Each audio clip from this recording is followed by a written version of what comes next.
Hello friends, learn for competition exam में आप सभी लोगों का हार्दिक स्वागत है। आज हम लोग यूपी पुलिस कांस्टेबल 2024 का जीएस का प्रैक्टिस सेट सॉल्व करने वाले हैं, जो कि 25 क्वेश्चंस रहेंगे और बहुत ही इम्पॉर्टेंट क्वेश्चन है। तो आप लोग देखना ना भूलिएगा ये सेशन। अगर आपको ये सेशन हमारा पसंद आए तो लाइक कीजिएगा, कमेंट कीजिएगा एंड ज़्यादा से ज़्यादा लोगों तक शेयर कीजिएगा। तो आइए चलो आज से हम लोग जीएस का प्रैक्टिस सेट सॉल्व करते हैं।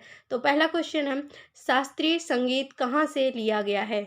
तो ऑप्शन नंबर हमारा A Rigveda, option B Yajurveda, option C Samaveda, option D Atharvaveda. तो ऑप्शन नंबर हमारा क्या हो जाएगा? C is the right option हो जाएगा कि शास्त्रीय संगीत कहाँ से लिया गया है। तो हम लोग याद रखेंगे कि ये कहाँ से लिया गया है, सामवेद से लिया गया है। तो क्वेश्चन नंबर फर्स्ट का answer number C is the right option हो जाएगा।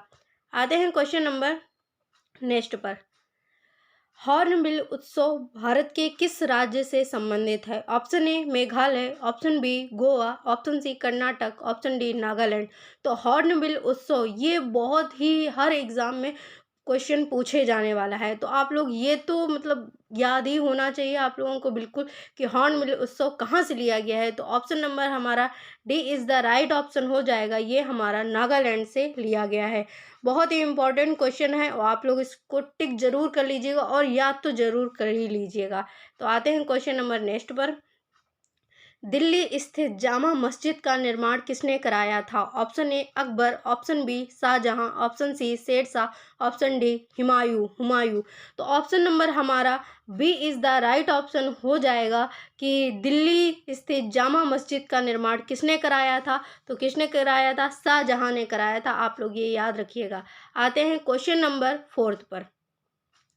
नोगक्रम नृत्य उत्सव भारत के किस राज्य में मनाया जाता है? इसे नोगक्रम भी कहते हैं, नोगक्रम भी है होता है। तो ये कहाँ मनाया जाता है? Option A Madhya Pradesh, option B Bihar, option C Meghalaya, option D Kerala. तो ऑप्शन नंबर हमारा C is the right option हो जाएगा कि नोगक्रम उत्सव कहाँ मनाया जाता है? तो मेघालय में मनाया जाता है। तो ऑप्शन नंबर हमारा C is the right option हो जाएगा। आते हैं क्वेश्चन नंबर 5 की ओर। The race of my life and autobiography निम्नलिखित में से किस व्यक्ति की आत्मकथा है? Option A Sachin Tendulkar, option B Milkha Singh, option C Neeraj Chopra, option D PT Usha. तो ऑप्शन नंबर हमारा B is the right option हो जाएगा कि the race of my life किसकी है ये? तो आत्मकथा, तो ये आत्मकथा मिल्खा सिंह की है। आप लोग ये भी भूलिए मत, बहुत ही इंपॉर्टेंट क्वेश्चन है। मोस्टली एसएससी के हर एग्ज़ाम में पूछा गया ये क्वेश्चन है। तो आप लोग यहाँ भी याद रखिएगा, हो सकता है आपकी शिफ्ट में ये क्वेश्चन आ जाए। ठीक है, आते हैं क्वेश्चन नंबर 6 की ओर। ग्रैमी पुरस्कार जीतने वाली पहली भारतीय महिला कौन है? Option A Sunidhi Chauhan, option B Lata Mangeshkar, option C Asha Bhosle, option D Tanvi Shah. तो ऑप्शन नंबर हमारा D is the right option हो जाएगा, तन्वी शाह। ग्रैमी पुरस्कार जीतने वाली भारत की प्रथम महिला हैं जिनको ग्रैमी पुरस्कार मिला है और उनका नाम क्या है? तन्वी शाह है। ये आप लोग याद रखिएगा। आते हैं क्वेश्चन नंबर 7 पर। माउंट आबू का दिलवाड़ा मंदिर किसको समर्पित है? ऑप्शन ए भगवान विष्णु को, ऑप्शन बी भगवान शिव को, ऑप्शन सी भगवान बुद्ध को, ऑप्शन डी जैन तीर्थंकर को। तो ऑप्शन नंबर हमारा D is the right option हो जाएगा। ये कहाँ पर है? तो ये कहाँ पर है? ये राजस्थान में है और कौन सी पर्वत की माला पर है? अरावली पर्वत की माला पर है। तो आप लोग ये जरूर याद रखिएगा कि माउंट आबू का दिलवाड़ा मंदिर किससे संबंधित है? तो जैन तीर्थंकर से संबंधित है। और कहाँ पर है? तो ये राजस्थान पे है। किस पर्वत पर है? तो अरावली की पहाड़ियों पर स्थित है। आते हैं क्वेश्चन नंबर 8 की ओर। पंडित कृष्ण महाराज का संबंध किस वाद्य से है? Option A sitar, option B santoor, option C tabla, option D dholak. तो पंडित कृष्ण महाराज का संबंध किस वाद्य यंत्र से है? तो ऑप्शन नंबर हमारा C is the right option हो जाएगा, तबला से है। अगर यहीं पे पूछ लिया जाए बिरजू महाराज किससे हैं, तो भी तबला से हो जाएंगे। जितने भी अगर महाराज की बात आए, महाराज दिया हो, तो आप लोग बिना सोचे समझे आप लोग किस पे टिक कर देंगे? तबला पर टिक कर देंगे। तो आते हैं क्वेश्चन नंबर हमारा 9 पर। भारत रत्न पुरस्कार से सम्मानित प्रथम विदेशी कौन थे? Option A Khan Abdul Ghaffar Khan, option B Nelson Mandela, option C Dalai Lama, option D Annie Besant. तो ऑप्शन नंबर हमारा A is the right option हो जाएगा, खान अब्दुल गफ्फार खान। इनको लाल कुर्ती आंदोलन से भी संबंधित माना जाता है, खान अब्दुल गफ्फार खान को। तो लाल कुर्ती किनको कहते हैं? खान अब्दुल गफ्फार खान को भी कहते हैं। आते हैं क्वेश्चन नंबर 10 की ओर। एतमा उद्दौला का मकबरा आगरा में किसने बनवाया? Option A Akbar, option B Jahangir, option C Noorjahan, option D Shahjahan. तो एतमा उद्दौला का मकबरा आगरा में किसने बनवाया था? तो वो नूरजहां ने बनवाया था। किसने बनवाया था? नूरजहां ने। तो आप लोग ये क्वेश्चन याद रखिएगा। आते हैं क्वेश्चन नंबर 11 की ओर। जलियांवाला बाग कहाँ स्थित है? Option A Chandigarh, option B Amritsar, option C Gorakhpur, option D Jalandhar. तो ऑप्शन नंबर हमारे यहाँ पे कौन सा? B is the right option हो जाएगा, अमृतसर में। कब हुआ था? तो ये हुआ था 13 अप्रैल 1919 को हुआ था। ये भी डेट भी आप लोग याद रखिएगा। और यहीं पे एक और फेमस है जो चौरी चौरा कांड है, ये कहाँ पर हुआ था? ये हुआ था उत्तर प्रदेश के गोरखपुर जिले में हुआ था। तो ये भी याद रखिएगा। और ये डेट पूछी जाती है तो कौन सी हो जाएगी? 4 फरवरी 1922 हो जाएगी। ये दो बहुत ही इम्पोर्टेंट हैं, आप लोगों को ये याद होना ही चाहिए। एक जलियांवाला बाग हत्याकांड, एक चौरी चौरा कांड। तो चौरी चौरा कांड कब हुआ था? 4 फरवरी 1922 को हुआ था। कहाँ पर हुआ था? उत्तर प्रदेश के गोरखपुर जिले में हुआ था। अब आते हैं क्वेश्चन नंबर 12 की ओर। विश्वविख्यात रॉक गार्डन कहाँ स्थित है? Option A Chandigarh, option B Jaipur, option C Kolkata, option D Bengaluru. तो ये रॉक गार्डन कहाँ स्थित है? तो ये चंडीगढ़ में स्थित है। आप लोग याद रखिएगा कहाँ स्थित है? चंडीगढ़ में स्थित है। आते हैं क्वेश्चन नंबर 13 की ओर। कोणार्क का काला पेंगोंडा किस देवता को समर्पित है?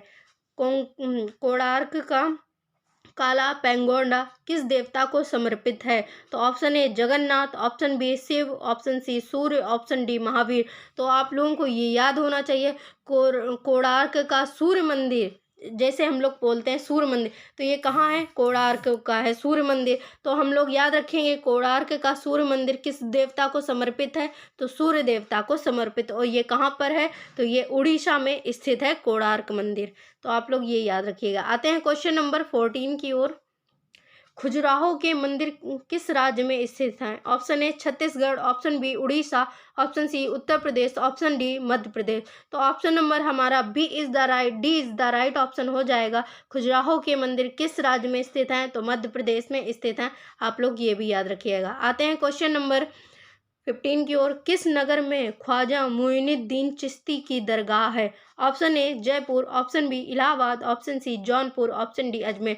तो आप लोग ये याद रखिएगा, राजस्थान के किस जिले में? तो अजमेर जिले में ये स्थित है ख्वाजा मुइनुद्दीन चिश्ती की दरगाह। यहाँ पे हम लोग लास्ट ईयर गए हुए थे तो बहुत अच्छा लगा था। आप लोगों को भी मौका मिले तो प्लीज़ जाइएगा ज़रूर। आते हैं क्वेश्चन नंबर 16 पर।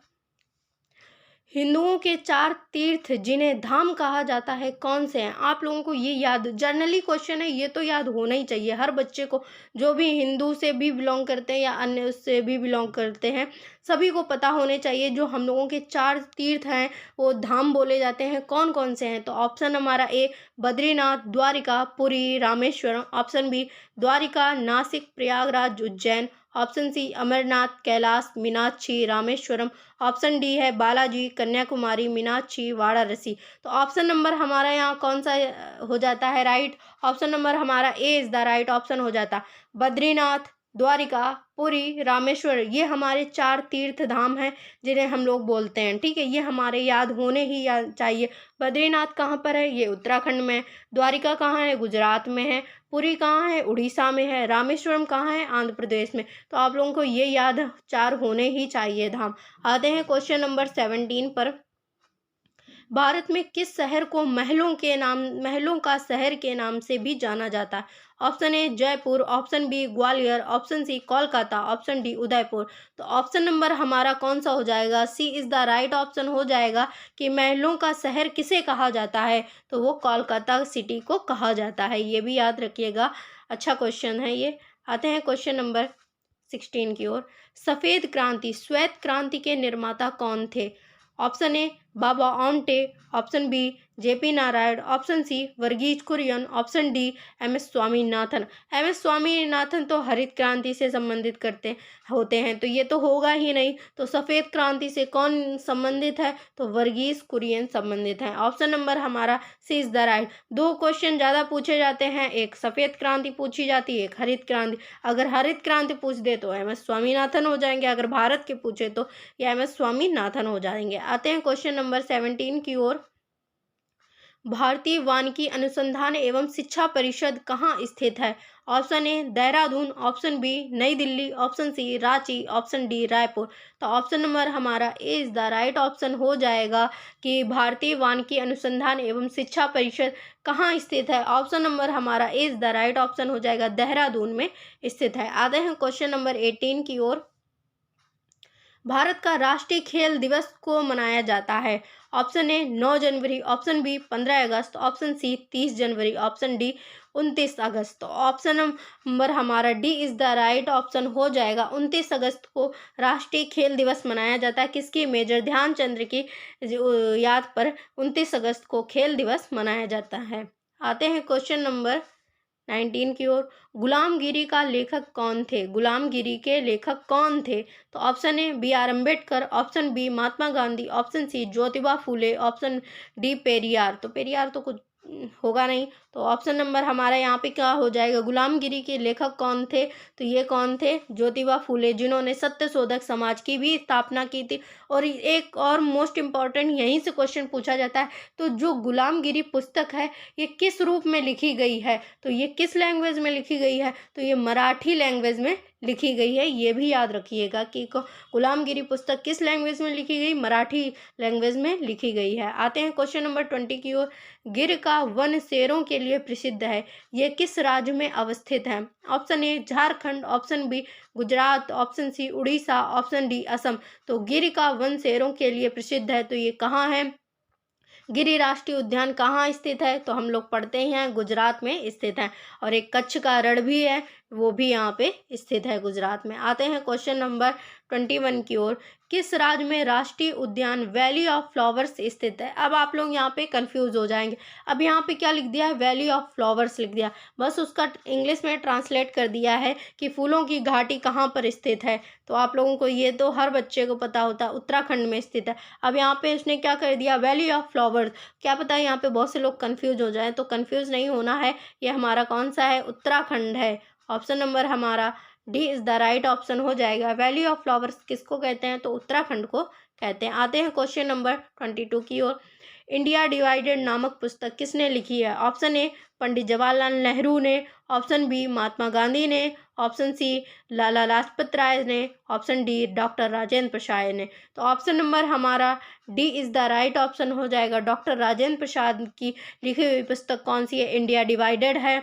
और यहीं पे लाला लाजपत राय की बात की जाए तो इन्होंने कौन सी लिखी थी पुस्तक? अनहैप्पी इंडिया किसकी पुस्तक है? तो लाला लाजपत राय की पुस्तक है। अगर यहीं पे पंडित जवाहरलाल नेहरू की पुस्तक पूछ दी जाए, डिस्कवरी ऑफ इंडिया, तो ये पंडित जवाहरलाल नेहरू की है। और अगर महात्मा गांधी की स्वराज है, इनकी काफ़ी सारी हैं पुस्तक हैं, तो आप लोग याद रखिएगा, है ना। आते हैं क्वेश्चन नंबर 23 की ओर। उत्तर प्रदेश के किस शहर में देश का सबसे बड़ा सिटी फॉरेस्ट बनाया जा रहा है?